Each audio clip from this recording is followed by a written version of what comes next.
Сәлем достар, каналыма қош келдіңіздер. Мен Айнұр. Бүгін мен сіздермен Корей қыздарының жас терісінің сырымен бөліскім келеді. Бұл маска кереметтер жасайды. Бүкіл құпия көк жасыл балдырларда.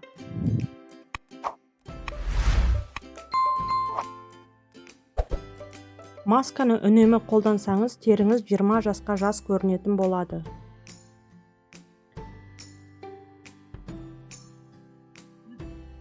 Сонымен маска жасау үшін алдымен спирулинаның 2 таблеткасы қажет.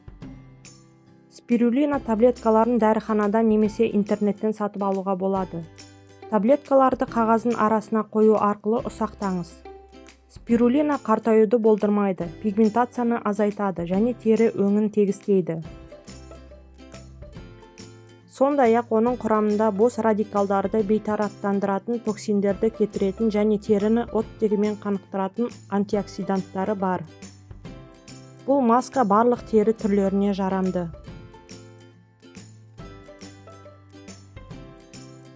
Енді бір ас қасық грек йогурты немесе қаймақ қосыңыз. Йогурттың қабынуға қарсы әсері бар, теріні нығайтады және өңін жақсартады. Соңында бір шай қасық бал қосыңыз. Бал теріні тегістейді және оны қалпына келтіреді. Ол сондай-ақ нәрлендіреді және қабынуды жеңілдетеді.